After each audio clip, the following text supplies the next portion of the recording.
Shri Ganeshaya Namaha. Sri Guru Charitra, Chapter 1a. Namdharak is blessed with the vision of Sri Gurunath.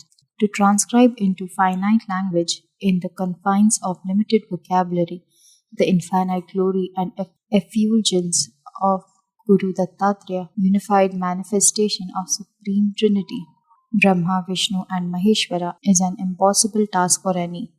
Even the Vedas failed and beat a retreat, faltering an excuse, not this, not this, not that, etc. But even so, if at least small, and a single ray of supreme effulgence of the Godhead can be captured, that is enough to redeem the world. And through divine grace, the impossible becomes possible to some or little extent. Saraswati Gangadhar, the blessed devotee of Datta Avatar Sri Nrushinha Saraswati, before setting out to write the sacred Guru Charitra, life story of the Avatar, invokes the grace of Lord Ganesha. Without Lord Ganesha's grace, nothing can be achieved. He is Mangal Murti, embodiment of all the auspicious attributes and an abode of all auspiciousness. He is most easily pleased, responds instantaneously, and bestows his grace ever readily on whosoever calls out to him. He makes the impossible possible. With his grace and help, sage Vyasa could compose the incomparable and monumental Mahabharata, the ever greatest of all epics. Saraswati Gangadhar extols Ganesh as follows. You are the remover of all the obstacles. You keep your large fan-like ears always waving. The air waves produced thereby drive away all the obstacles in the path of your devotees. In your stomach sits all the world, and that's why you are extolled as Lambodara. Even all the gods have to worship you alone first before undertaking any of their divine tasks. I pray you have to bless this venture of mine and help me through. Next, Saraswati Gangadhar invokes the grace of Mother Saraswati, the bestower of all knowledge and wisdom. He prays, O Mother, you are the mother of all the Vedas. Without grace, man cannot pronounce even a syllable. You are the life force behind the sound faculty of men. You are the indweller in all the fourfold aspects of sound, which is Para Pasyanti Madhamya Vaikhari, is from the subtlest of the process of expression of sound. I request you to bless me and help me in this venture of mine. Saraswati Gangadhar next prays to the three Murtis and to Sri Dattatreya. He prays, O Lord, you are the primeval Guru. You are the one who incarnated in the Kali age as Sri Nrushinha Saraswati to redeem people from their ignorance and their ills, with full faith that you alone are going to steer me in this colossal venture. I am setting out upon this task. It is like the child trying to catch the moon by stretching out its hand, but even so, I have complete faith in you that you will help me through. Thus Saraswati Gangadhar starts the divine narrative, Guru Charitra. As a prelude, he gives brief account of his lineage, of his immediate forebearers. He belongs to the Kaundilya Gotra. He is of the fourth generation in line, reckoning from Sayamdev. Sayamdev's son was Nagnath, and Nagnath's son was Devrao. All of them staunch devotees and worshippers of Gurunath. Sayamdev and Nagnath had the blessed privilege of being closest disciples of Gurunath and of serving the master in his lifetime.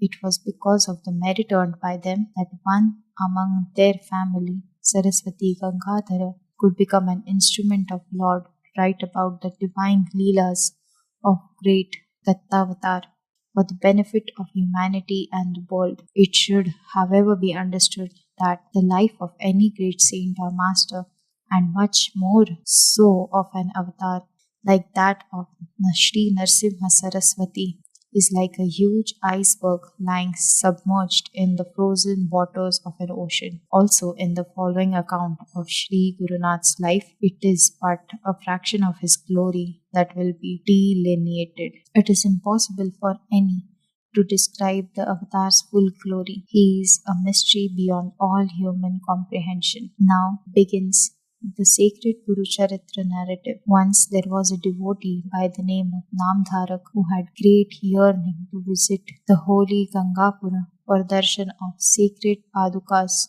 Guru Padukas, Nirguna Padukas of Dattavatar Sri Nrushinha Saraswati Deva enshrined there. He had heard much most authentic anecdotes how Gurunath continues to shower his grace on all seekers even after his Mahaprasthan, and that pilgrimage to Gangapur is sure to soothe the mind, to satiate the yearnings of the heart, to quench the thirst of the should, to allay the hunger of the spirit, and for all devotees.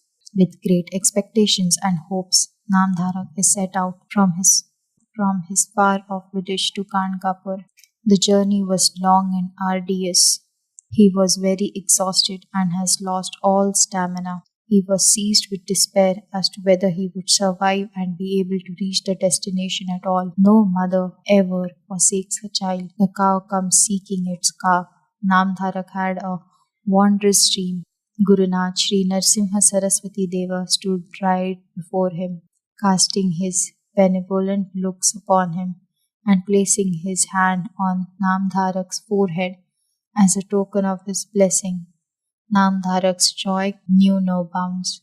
He fell at Gurunath's feet. He sang out the hymns to praise the Lord. He offered mental worship to him. He collected the dust from under his feet and smeared it on his own forehead and all over the body. He was overwhelmed with joy. Namdharak sees Sri Guru in dream. Chapter 1. Namdharak sees Sri Guru in dream. A devotee of Sri Guru by the name Namdharak, greatly worried due to domestic miseries, left home and started on foot with intense desire of seeking Sri Guru. While on his way, he was praying to Sri Guru all the time. O Guru, all say, thou art Paras, the philosopher's stone that turns iron into gold by mere touch. But then, why should I be required to suffer so much?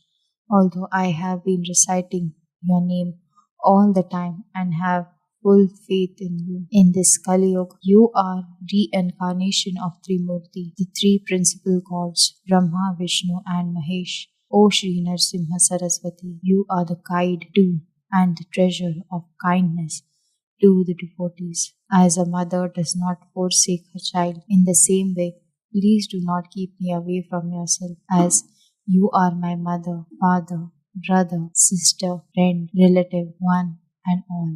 You are the protector of this universe, donor of the gods. You have all the knowledge. You made Bali, the king of Patal. You gave Vibhishan the kingdom of Lanka. You made this earth devoid of all the Kshatriya race and then gave it in charity to Brahmana. You offered everlasting bliss to Dhruva, but what did you receive in return from every one of these? Have you ever received nothing? If you have received nothing, then what can an innocent human being like myself offer you? When a child on the lap of his mother opens his mouth to drink milk, what does the mother expect from the child? It does not become you, the great giver of boons, to first receive and then to give. All the wells on the earth do not adore Varun, the god of rains, but yet Varun gives rains in abundance to one and all. My forefathers have been your devotee for generations. I possess only this treasure of service of my family unto you. Kindly give me some loan from this treasure, as I am in very peculiar circumstances. I am seeking your shelter, considering, and you, on your part, overlook my misdeeds and don't be angry with me. If a mother is angry with the child seek father's shelter. You are my mother and father both, so will you not protect me, an innocent child? Are you not even inclined to listen to my miserable tale? Being tired of walking, he sat down under a tree, and soon he was asleep. In his dream, he saw a personality with hair locks on his head, ash markings all over the body, and face full of kindness. He soon recognized him to be Sri Guru, who applied ashes to his forehead and placed his blessing hand on his head. Shri Gurudeva Dattatreya Namostute.